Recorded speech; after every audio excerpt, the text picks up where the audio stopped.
Alright, so what are the best weapons you can use in Three Houses? Now, mostly, if you count Three Houses, the best weapons are gonna be Iron Weapons Plus. That's almost always the case. The Iron Bow Plus is the best bow in the entire game. No questions asked. It's good in the early game, it's good in the late game. Iron Lance Plus. Steel weapons are a bit shit, to be honest. At some point you're gonna get brave weapons and specific weapons like killer lances and killer weapons, other stuff. The rapier, because it's basically just a better iron sword with just everything better and almost a killer sword at that. This game you mostly watch on speed, so heavy weapons are not gonna be that great as lighter weapons. Now that's also why maybe some weapons like steel lances are kinda not that great, because I think silver lance weight less and it's just stronger. So at some point you realize that steel weapons are kinda shit in this game. They're good in early game to have, to buy a few as well, because that's not actually a bad idea. To just deal more damage when you need to with a combat art, but that's what they are, basically combat art users. While silver and iron are just main combat tools. Brave weapons are mostly for monsters, because monsters are slow and you mostly need to deal a lot of damage to them. If we discount the iron weapons, what are the best weapons in the game? I'm gonna go through specific weapons and tell you why they're the best, basically. So first is Spear of Assault. This is basically probably the cleanest best weapon in the game. It's basically a better silver lance with effectiveness against horses. And you can basically ignore its ability because Crest of Keyhole, like, yeah, Sith can only use it, but everyone can use it in reality, so it doesn't matter. And it's not the ability why it's so good, it's the effectiveness against horses why it's so good. Because it's effective against horses, it basically use any unit with swift strikes, it's gonna kill that horse unit. And sometimes you don't even need swift strikes to kill a unit. So this just helps you to get rid of those paladins and those. Has a niche situation, but it's not that rare in terms of situation is concerned, and Death Knight is also a horse. So you can just kill him with Swift Strike, Spear of Assault if you don't have Lycitia on hand. So that's one option. So Spear of Assault is really good. And even if you use it normally, it's not bad. It doesn't have a lot of weight. Then of course Lance of Ruin, which is basically better Spear of Assault, just without effectiveness against horses. This one has a bit of a problem, and that is hit rate. On an Ironman run without Divine Pulse is a bit worse than it seems. It's not that great actually. It's good if you have high hit rate on a unit already, but most likely, if you already have high hit rate on a unit, you're most likely killing that unit, because it doesn't have that high of a stat. So Lance of Ruin is very, very niche in the Maddening run. There's some situations where you're gonna be happy that you have it, but most likely the next lance I'm gonna mention is just better. But the damage output of Lance of Ruin is just insane. That's the best damage output ever. So if you have hit plus 20 on a unit, Lance of Ruin can be made into one of the best lances. So there's that. Then the next lance comes, what I consider to be just better Lance of Ruin, is Luin. Basically Ingrid's lance. So it has high hit rate as opposed to Lance of Ruin, and it still deals a lot of damage. It's a bit less than Lance of Ruin, but it's not that huge difference. But the hit rate is huge difference, so Luin is, in my opinion, just better Lance of Ruin, and it's pretty much, I think, the best lance in the game if you don't consider effectiveness against horses on Spear of Assault.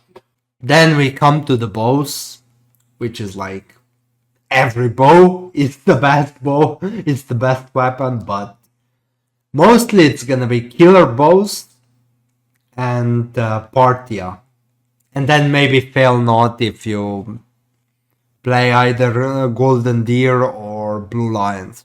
Partia is just clearly by the stat the best bow. It doesn't deal you damage, but you need very high rank to use it. Fail Not, on the other hand, just deals you damage if you don't have the crest, but you don't need high rank of using it, so it's a bit trade-off there.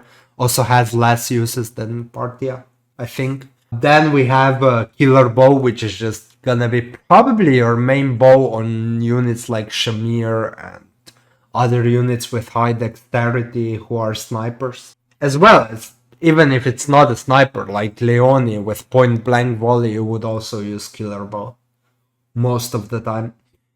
Brave Bow, it's very, very niche, because if you use sniper, you don't need Brave Bow. It's actually kind of shit weapon if you use a sniper. Just Silver Bow is just a better Brave Bow if you just put it on a sniper. Because you're never doubling with a Brave Bow on a sniper. Not on Maddening, basically. Brave Bow is only good against monsters and in very niche spots. Then you have basically Brave Axe and Brave Lance, which are basically just monster killers for lance users and axe users. These are just good against monsters. I don't recommend using it against anything else though. Then you have Axe of Ukon's Vathara or Hammer. Both of them fall into that category, although Axe is just a little bit better because it's stronger, but they fall into the similar category. Basically, your units are not going to be able to kill armor knights most of the time. That's why Rapier also falls into that category, but Rapier is overall just a good sword even without fighting armor. But Hammer and Axe of Wukon Savara are just specific to fighting against armored units. And they're just here in case you don't have magic to just kill an armor. It's that simple. And other killer weapons and silver weapons are also decent, but that's a little bit more niche situations. So, yeah. Those are basically the best weapon. Now, why didn't I say Thunderbrand, for example? The hit rate on Thunderbrand is very shitty. It's very rarely as good as a Brave weapon. Brave weapon is usually just better. Then you have Sword of Zoltan and those swords, but I'm not including them because most likely either you're not gonna get it without grinding or you're not gonna be even have enough uses for it and the resources. But most likely you're not even gonna get those weapons. So that's why I didn't include them. I included basically the weapons you're most likely gonna get. Because there are a lot of weapons that are also good, but those are kinda your basic tools, basic repertoire, which you can beat the game with without other stuff, basically. Now, best equipment. What would be the best equipment? Now, for shields, I would say just ignore shields that have any weight to them, except the Aegis shield. Every other shield that has any weight to it, ignore it, because it's shit. Aegis shield is good because you can put it on a tank and really increase its tankiness, but every other shield, it's just... Maybe silver shield, debatable, but everything else is kind of meh.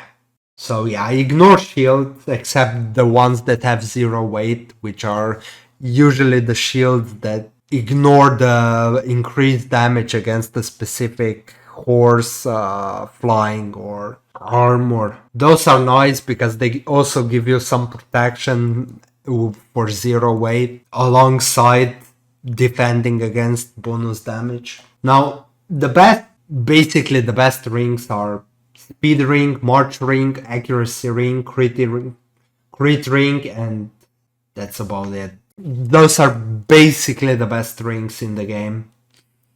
Now speed ring, obviously it gives +2 speed. If you don't have, it's the best combat ring basically.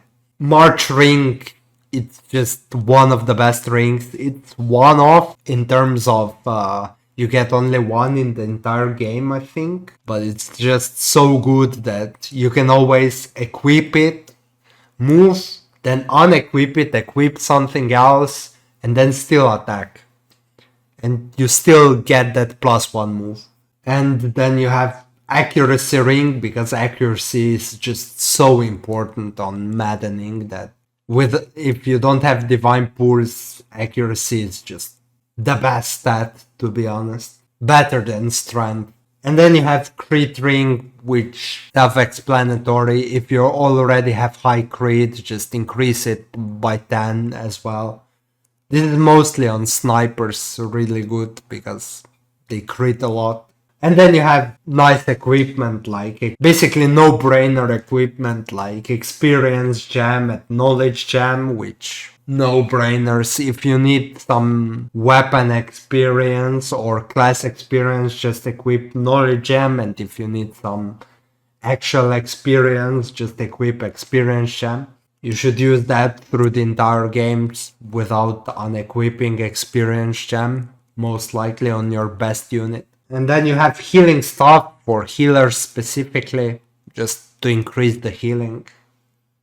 That's nice, and healers are not doing anything else than healing, so no brainer there. And Thyrsis, of course, obviously, because +2 magic range is just so good, that's ridiculous. You're most likely gonna use only one good mage like Lycitia that's gonna kill stuff, so Caduceus staff is not gonna be that useful if you already have Thyrsis, but if you manage to not get Thyrsis or you use more than one mage, then also Caduceus staff is really good because it's basically just worse Thyrsis.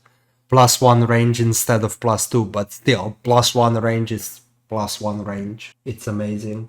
And everything else is just, if your unit has a free slot and the item has 0 weight, just equip it. It's no brainer. So yeah, this in terms of equipment. Now, what are some basic recommendations for early game, for example, in terms of weapons? Basically, my recommendation is buy as many iron bows as possible.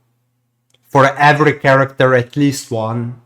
It's just early game solution. Steel weapons only for in early game you buy, and only on units that have high rank in those specific weapon types you buy steel weapon for. At some point you're gonna need to deal a specific amount of damage, and steel weapons help you get that threshold when you don't have access to other weapons yet. Yeah, mostly iron weapons, and just use combat art always early game. So this is just free basically. Now you're gonna grind some side maps for some weapon ranks. Just keep the broken weapons, don't sell them, so you can use them in those maps, so you can just grind a bit easier. When you're playing the game, I recommend at least 2 flyers on your every playthrough of Maddening. This is kind of a no-brainer, and Golden Deer, you could even go as far as say at least 4 flyers, but at least 3. The max number of flyers I would recommend is maybe no more than 4, or on any other route that is not Golden Deer.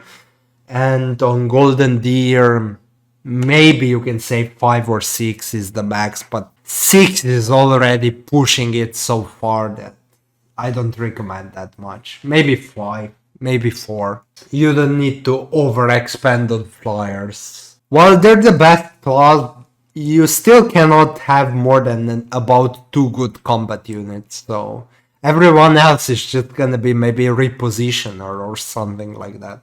And then something like Sniper makes more sense, because Snipers actually kill stuff, even if the unit is not that great, somewhat how it goes.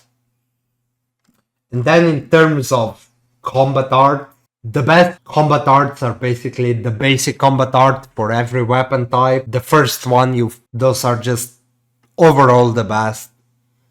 They're always kind of come in handy. There is no downside to using them except you break weapon faster, but you don't care about that in Three Houses really most of the time, except in the current map. You even like breaking weapons for grind stuff, so no problem there. Beginner class combat art, so reposition, drawback, smite, swap, those ones. Every combat art that has might increasing based on something, usually they deal more damage than the basic combat art, but you need some time before you unlock them, so once you unlock them you can most likely replace the base one with the specific might increasing one. Then you have some specific good combat art like Deadeye, which is specific to some units like Bernadetta, Ashe. It's just a good combat art, but Deadeye is actually not that great, because while it does hit for on long distances, the hit rate is gonna be kinda horrible. Most likely, the basic bow combat art, which is called curved shot, is just gonna be better. And then you have Hunter's Volley, which is exclusive to Sniper class, which is probably the best combat art in the entire game, in my opinion, because it just kills anything. Then you have Fierce Iron Fist, Grappler, basically similar to Hunter's Volley, just Hunter's Volley is a little bit better just because it's a sniper and the range distance. Fierce Iron Fist is a little bit similar to Point Blank Volley, which is almost second to Hunter's Volley in terms of how good it is. It's a brave combat art, basically. Every brave combat art is the best combat art. The same goes with Swift Strikes, just the best lance combat art. Ferdinand, Sylvain, Setet, the best units for that. Wind Sweep, although only Dimitri, Bailet, Yuri can earn it. Dimitri and Bailet only can learn it without DLC, so... And it's also kind of hard to achieve it, so I don't know how many of people will actually achieve the Wind Sweep, but if you get it, it's just nice to attack an enemy without suffering a counter attack. You have Healing Focus, which is everyone that learns it, who basically trains in Fist should learn it, because it's just a free healing. Then you have Vengeance on some units like Bernadetta, which just increase the damage dealt, although that one is not that often useful, because on Maddening, without Divine Pulse, you usually don't like to risk the mist, because then you die if you're low on health. So Vengeance is a bit less useful on Ironman runs, more useful on like casual. Even if it's Maddening, it's the same. Very rarely you can count in Frozen Lance for the units that have high magic and find themselves either running out of magic or just because it deals more damage than a general magic attack. Maybe you can hit those thresholds sometimes, but it's very rare and you have to go out of your way to get Frozen Lance, so it's not the best. But always prioritize hit over when deciding what to put on a unit, really, over the might, because you don't want to miss. Self-explanatory, I think. If you're playing an Ironman run, you like consistency more than risks. And yeah, that's about all the good combat arts, really. Others are just mostly fillers. Like Dimitri has with Night Kneeler and good weapon, can be a good horse killer. Night Kneeler might be also an additional really good ability, because that knight is a knight and sometimes you might need that. as well as you can find yourself killing some knights with it, so it's not bad. A monster killer is already debatable because usually you want a double monster to kill it, not just deal a lot of damage to it. So monster killer is not that great as knight killer kneeler is. So those should be all the good, most of the good ones in terms of combat art. I may miss some, but those are generally what I mentioned. And then I'm gonna go forward with what is ideal team composition. So what would be the ideal team composition? If I have to guess from what I've played and so on, you like varied team in Three Houses actually. Something like 4 Wyvern Lords maybe. It's a nice sweet spot. You don't wanna go over 4. Maybe 3 if you're not playing Golden Deer.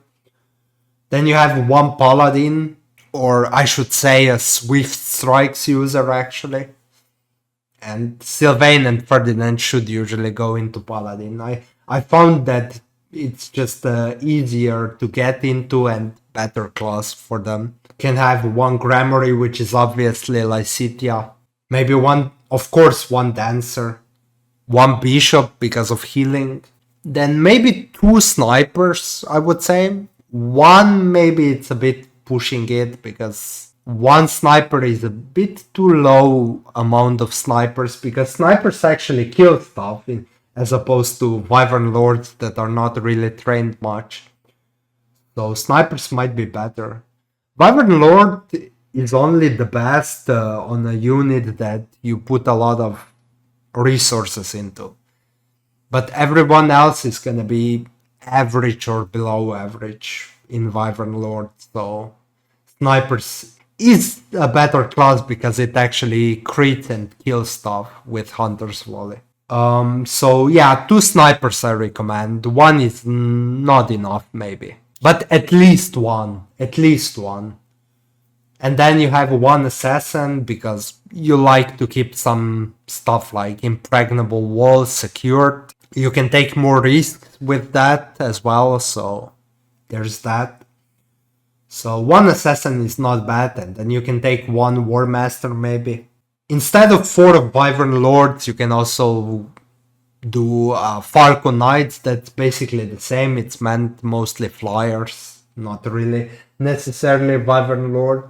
You can remove 1 or 2 Wyvern Lords for 1 or 2 Paladins, or 1 or 2 Snipers, or 1 or 2 War Masters. That's flexible, but generally that's what ideal team composition looks like.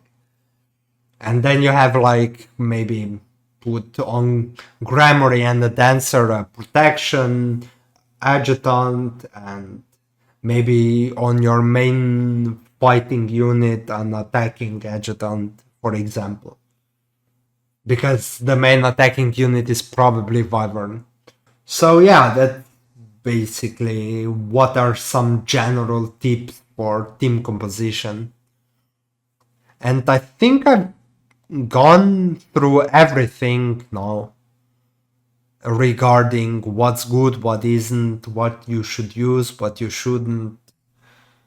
So yeah, those are some general tips for Ironman Maddening run on Three Houses. So hopefully it helps you win an Ironman like I did, and yeah, because in my opinion, most people say Maddening is impossible without Divine Pools. I proved them wrong now, and I also kind of figured out some stuff which are pretty much ideal to play. So you can help yourselves with that. So yeah. Now maybe hopefully it's not impossible anymore to play the game without Divine Pools, and it might be a new fun for players, honestly. That's why I'm making this video. The next videos are gonna be basically road specific tips. So basically I'm gonna go through every chapter and try to explain how to approach it.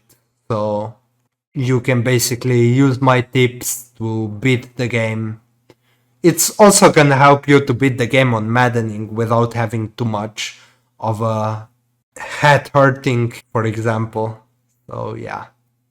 Okay, see you guys in the next video. Bye.